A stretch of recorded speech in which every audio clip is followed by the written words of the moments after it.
All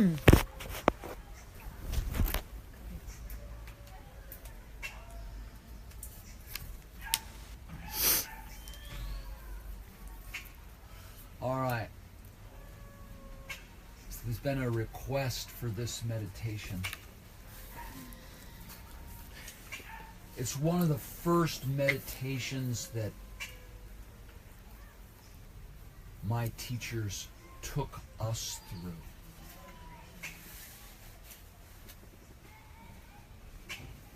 And I like to introduce it the way there was a gentleman who came from the States to Guatemala and ended up across the lake in a town called Santiago. His name is Martin Prechtel. Mm-hmm. And he wrote, I think, 3.5 books on his experience there. One of the books is co-authored, so that qualifies as half a book, maybe. I don't know. And in what I believe is his second book, he tells the story that it was the job of the head shaman in the community to take the 17-year-old young men on a journey to the underworld to meet the goddess, the divine feminine, to get a personal connection with the divine feminine. And he says in the community, the women did this for the other women, the young women, to get a personal connection to the divine masculine. The understanding was that if the young men didn't get their own personal connection to that part of God Goddess, that they would look for that in their partner instead. They'd fall in love, make a couple of babies, and she just wouldn't live up to being the goddess or to being their connection to the divine feminine. So he'd dump her and get another partner and another baby or two. And she wouldn't live up to the projections either. And he'd dump her. And the shamans understood, and I've talked to anthropologists about how this is done in other cultures. But the shamans in Santiago understood that this would become one of the most destabilizing community energies, because you'd have all of these single women with children and no men to support them, because the men are out there looking for another goddess. And here, if Barbara has to be the goddess or my connection to the divine feminine, I'm projecting that onto her and she has to play that role. And I'm not going to see her for who she is, the unique being she is. And I'm not going to be loving her for the unique being she is. She isn't supposed to be the goddess. She's supposed to be whoever she is and be loved for that, or be loved at the next higher level where I have no reason at all to love her. There's no reason that I love her. I just do. There's no reason.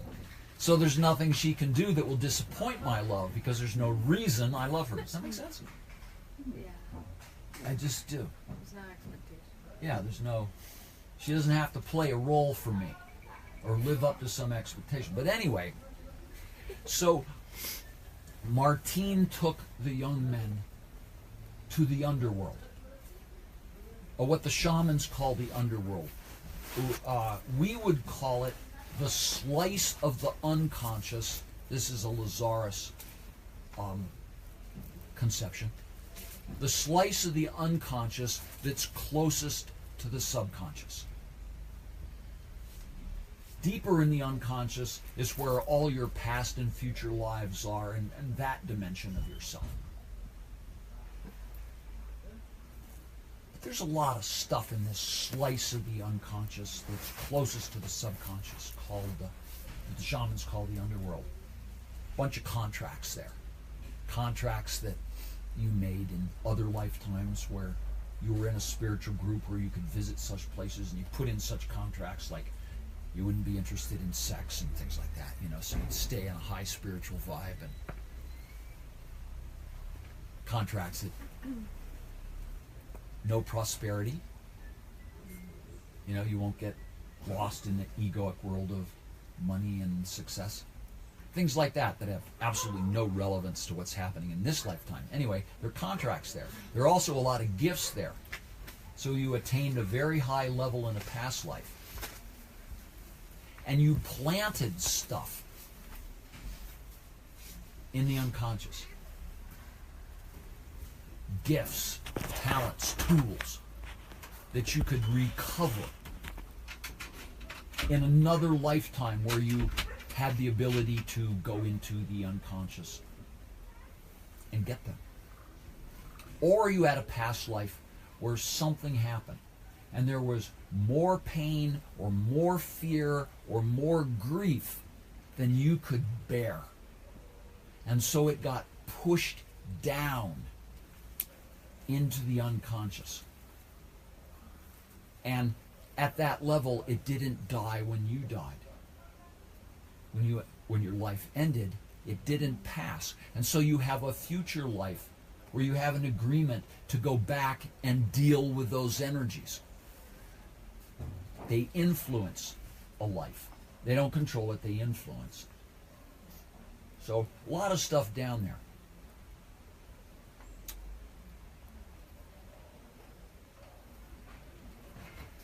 In today's society, I see lots of the young women wearing what's called goddess gear because they know the role they need to play, because the men are expecting them to be a goddess. It's going to be projected upon them, and we know lots of women who have had the experience of not living up to being that goddess and then getting dumped. Because this culture does not have a codified way in the culture to get everybody connected to the divine feminine or the divine masculine. So one of the first things my teachers did with us was they did a meditation, which I'm going to do for you, which in our case was to get us connected to both the divine feminine and the divine masculine.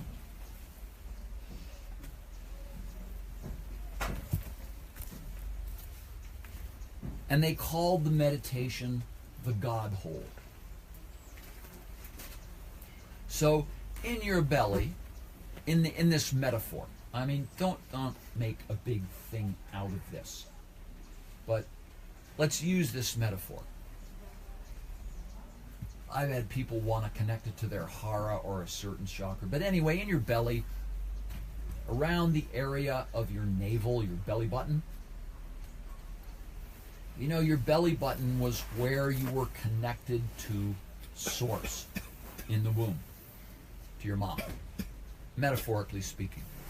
So in that area, if you will imagine a hole going into the body, 3 or 4 inches deep, a couple inches in diameter, so that would be about 2.5 to 5 centimeters or so in diameter, maybe up to 10 centimeters deep. That there's a recess in your belly called the God hole. And this is where source energy, oneness or God goddess, is supposed to connect to you. But people have other things in this society, other things stuffed in the God hole. Usually 3 or 4 layers of something else other than source. Now, some people have their pain, their victimization, some degrading thing. Some people have sex, money, power, success stuffed in the God hole. So basically, whatever you got in there, you are essentially worshiping it. It is the basic energy you're following. All right? Some people have their most amazing illuminated dream of the future stuffed, most empowered dream stuffed in the God hole. But whatever is in there, it doesn't belong there. Maybe that beautiful dream belongs in your heart, but it doesn't belong in the God hole. Only source, oneness, your connection to the greater reality belongs there. So this meditation begins with the top layer, say at about the skin surface. What have you got there? Go down there, take a look, and start pulling whatever you have there out. Pull it out. The deeper layers will be packed, absolutely compressed. But start at the first layer. Again, there are going to be 3-4 layers of different things, most likely, most people. So whatever you've got there, whether it's beautiful or ugly, pull it out. Take a look at it. So this is going to be an exercise. You're going to learn a lot about yourself, about what you're following in your life. So pull it out, take a look at it, and then give it to the angels. Let them take it off to transmutation, to clean up, if it's something you really don't want. Or let it take them. Let them take it to your power center or your heart if it's something beautiful that you really do want. They'll know.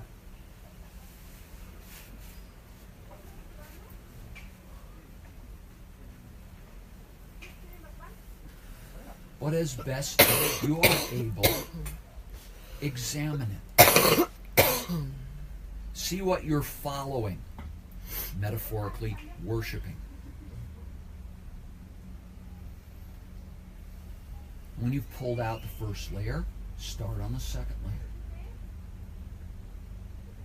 A little bit deeper and a little bit more compacted.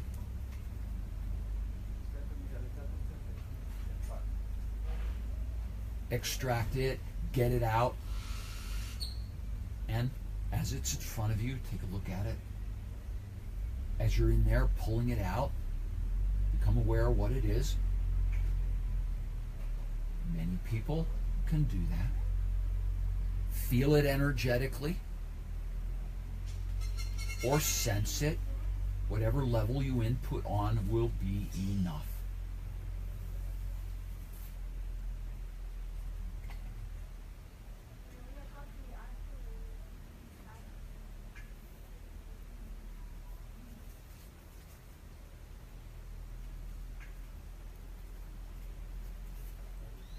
When you've gotten it out and released it, wherever it really needs to go, go into the third layer.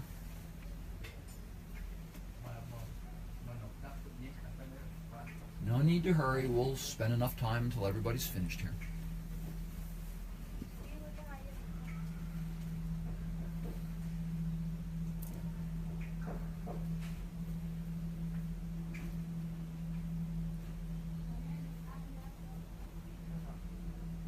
Get yourself a little psychic crowbar if you need it. Pry this stuff out.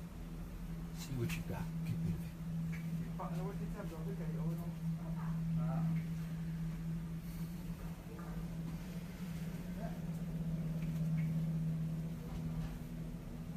Again, even if it's your ultimate self-empowerment, it doesn't belong here.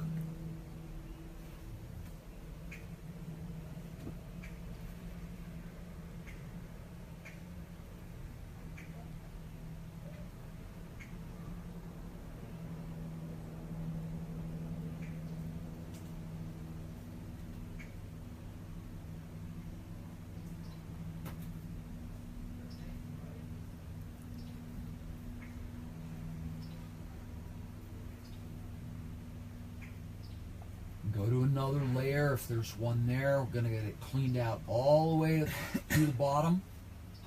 And then bring in the angels, give it a little power wash. Some fun thing like that.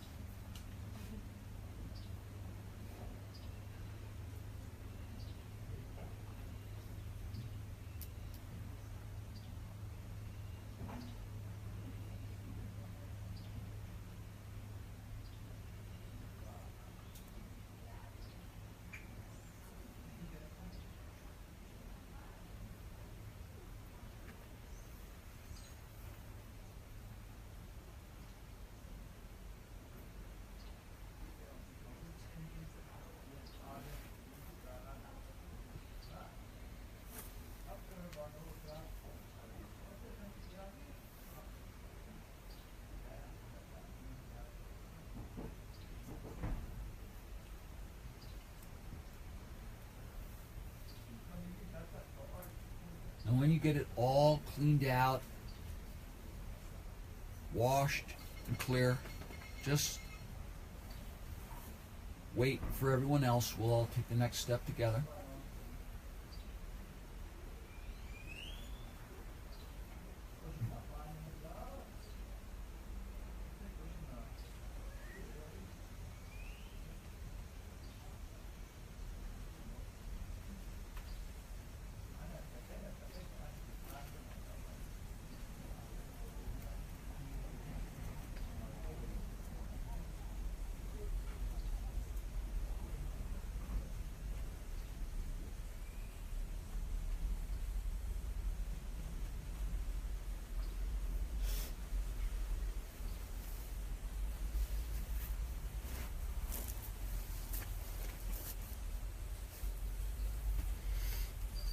Okay, anybody not finished with a clear, empty God hole?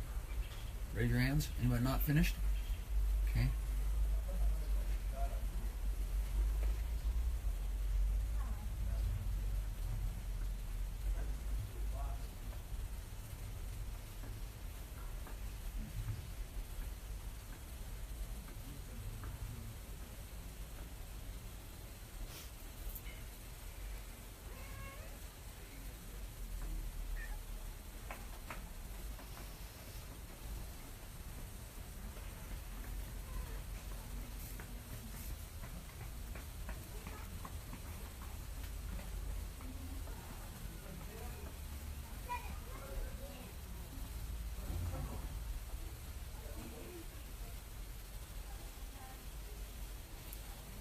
Okay, done?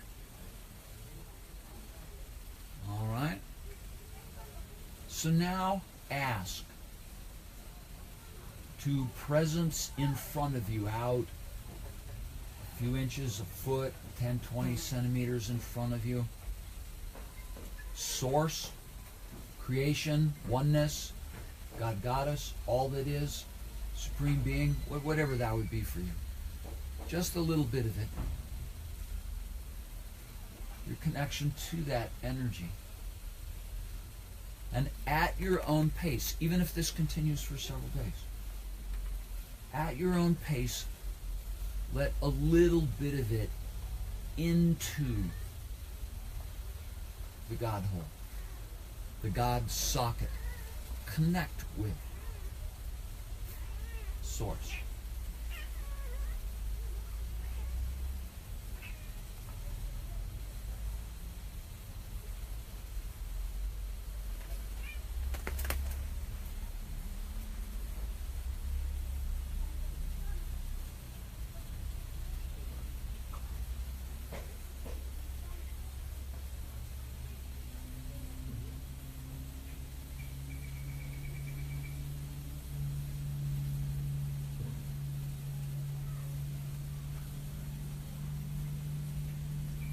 When that feels safe and integrated, ask for a little more. Just as much as is right for you at this time.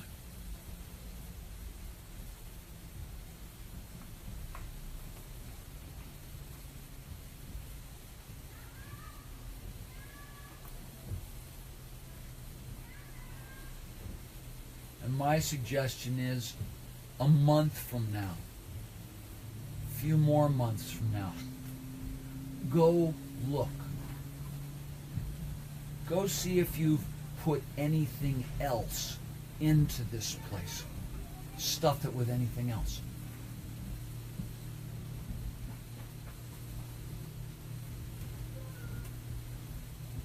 If you've seen what's in the various layers as you pulled them out, this is one of the most educational meditations I know. You really learn about yourself, about the basic energies that you've been following.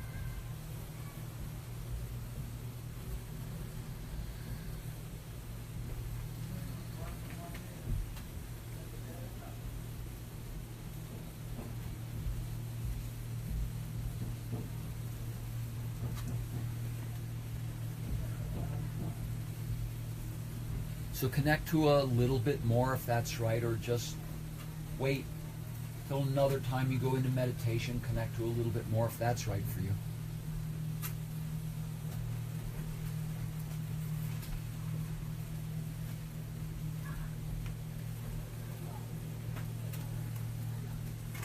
And you probably all had this experience of having someone project onto you that you had to live up to something that they are lacking. I know a gentleman in town. He's one of the important healers here. He's a beautiful man. Years ago, he met a woman who came to San Marcos, and they fell in love. I mean, really in love. And they had a child.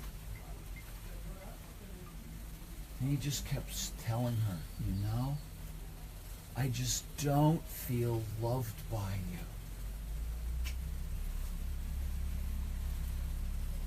And eventually, he got rid of her. And she and the child are in another country now. And he met another woman and he fell in love with her, and she sold her business to live with him. It's a wonderful guy. And in a few months he was saying again, I just don't feel loved.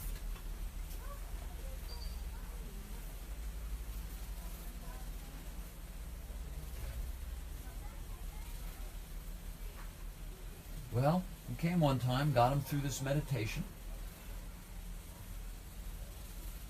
They're still together.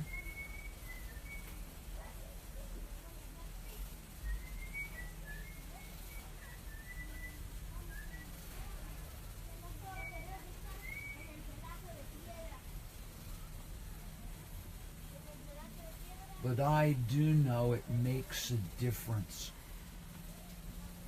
when you feel loved for who you are, rather than for a god or goddess role you can play in someone else's life.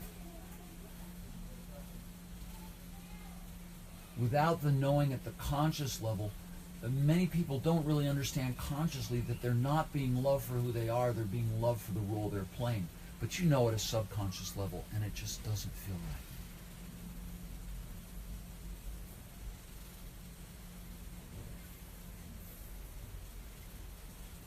Martin Prechtel felt it was essential for the young men in his community. And my teachers, it's one of the first meditations they did with us. They felt it was that important. Because otherwise, yes, of course you're looking for that connection. And you're going to project that connection on your partner. Or possibly on other things like your job.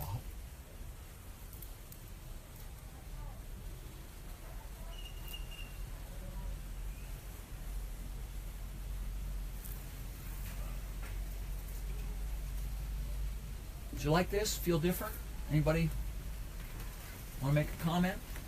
Did you learn something about yourself? Was it educational? Whatever those layers were. And you don't have to talk about what your layers were. That's personal information. There's no point in sharing that. Absolutely. It's like when the density cleared out, it's like I felt the shifting in other parts of my abdomen, like saying like, oh hey, now we don't have to be what we were being, because Yeah. that's not there anymore. Yeah.